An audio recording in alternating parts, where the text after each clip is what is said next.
Alors, Karim Erwaldi du syndicat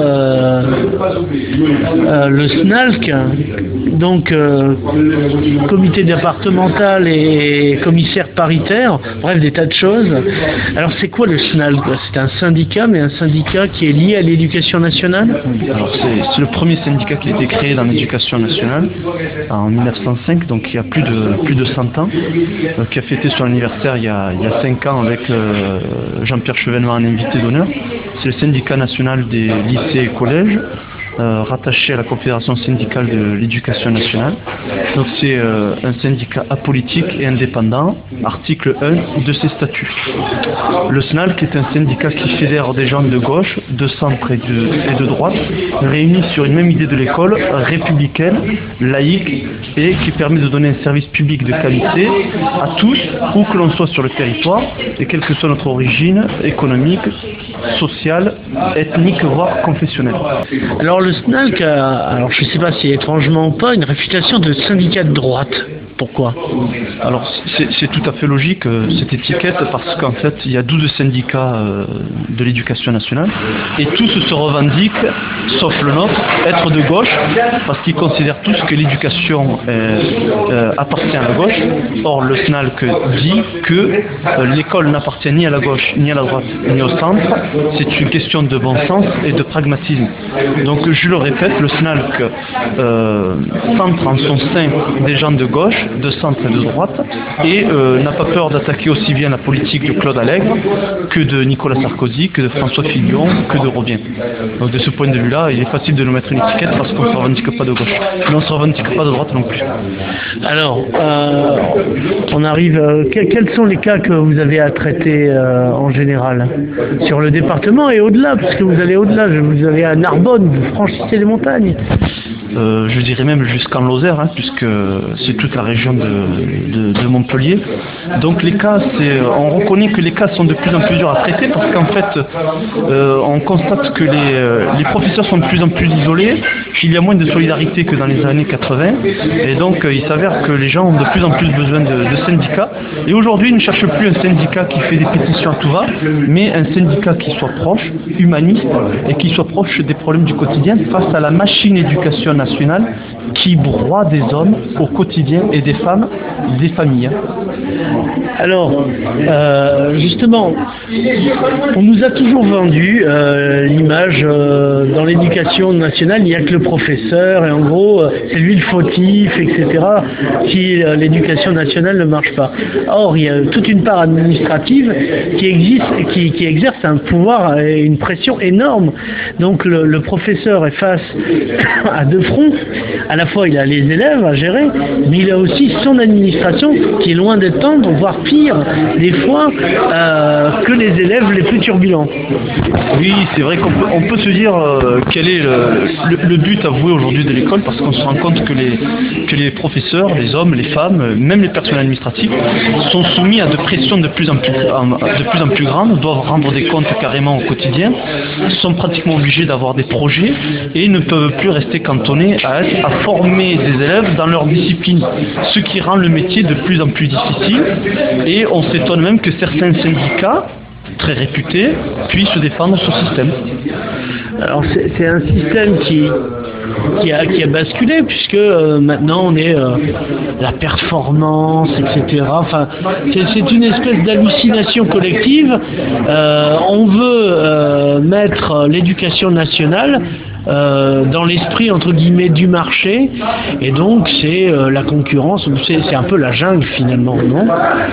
Exactement, vous avez tout compris, et notamment ce qui s'est passé l'an dernier, en décembre 2010, un vote au Conseil supérieur de l'éducation a mis en place des réformes pour isoler et les disciplines et les professeurs, pour créer une sorte de concurrence afin que chacun puisse survivre dans cette jungle éducation nationale.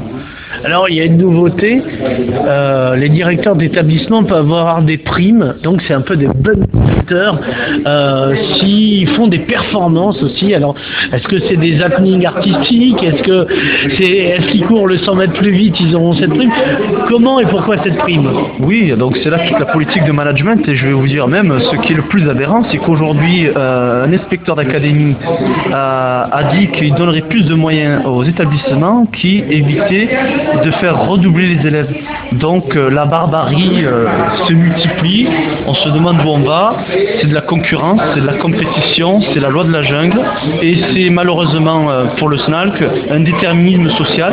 On oublie souvent dans cette compétition les enfants issus d'origine sociale et économique défavorisée pour créer une école, on va dire, des plus modestes, ceux qui ont la capacité d'aller se payer des cours privés dans des officines qui se font de plus en plus d'argent, parce qu'aujourd'hui le service public n'est plus exigeant, il n'est plus de qualité et il se territorialise. En fait, il n'y a plus de cadrage national, donc il n'y a plus d'équité et on abandonne petit à petit les pouvoirs à des chefs d'établissement qui, pour gagner peut-être une modique somme de 6 000 € sur 3 ans, sont prêts à tout négocier.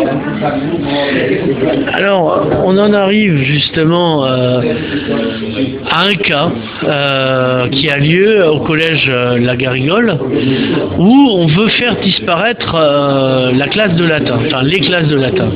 Alors, quel est l'enjeu du latin? Alors, on va entendre ce discours qui dit mais à quoi ça sert de parler latin, à quoi ça sert dans la foulée de parler catalan, ce sont des langues mortes, etc. Pourquoi perdre du temps, et alors que on pourrait apprendre le français, c'est ce qu'on veut, on pourrait apprendre plus d'heures de français là-dessus, plus d'heures de mathématiques, les fondamentaux.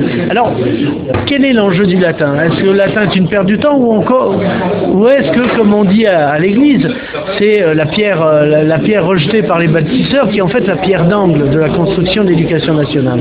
Alors, deux éléments sur le latin. Pourquoi le SNALC est attaché à ce que le latin fasse partie du service public de qualité? C'est que le latin, premièrement, crée une rigueur dans la pensée et surtout dans la syntaxe, ce qui permet d'avoir quand même des automatismes, ne serait-ce que pour maîtriser le français, premièrement. Et deuxièmement, il ne faut pas oublier que s'il n'y a plus de latin dans l'éducation nationale ou dans le service public, les enfants plus modestes iront le chercher dans le privé. De ce fait, va se créer une sorte de privatisation de l'école, une loi du marché. Enfin, les enfants plus modestes n'ont peut-être plus accès du tout au latin, et le latin c'était une manière aussi d'accéder à des classes d'excellence, et donc une protection dans le public, dans un public dégradé, d'accéder à des classes d'excellence. Donc si on supprime le latin, ça sera plus de classes d'excellence, donc encore le peu d'ascenseur social qui eût été possible n'existe plus. Alors là, vous parlez idéologiquement comme le SNALC, hein.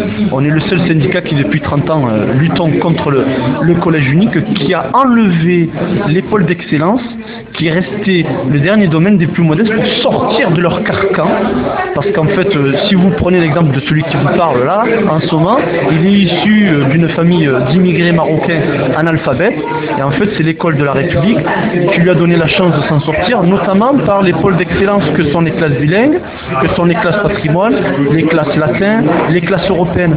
Et en fait, c'était l'école publique qui permettait de se sortir du carcan social dans lequel on se trouvait, pour pouvoir s'élever un minimum, pour essayer de sortir de notre carcan social.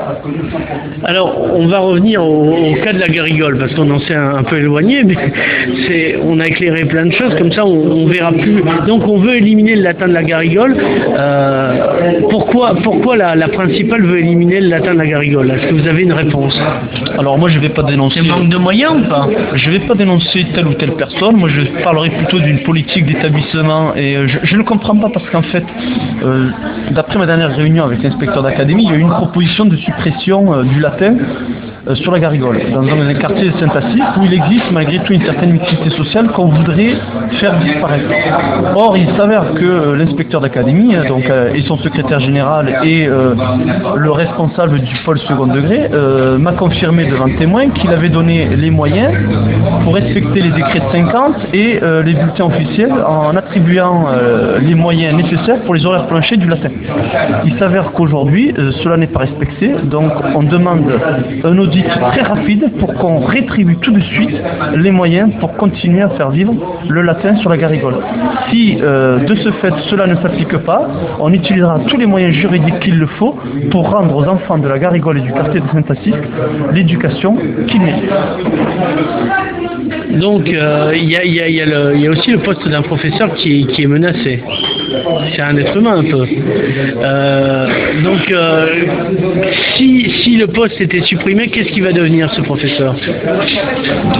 Alors là, vous touchez exactement du doigt un problème grave, c'est la déshumanisation de notre système éducatif.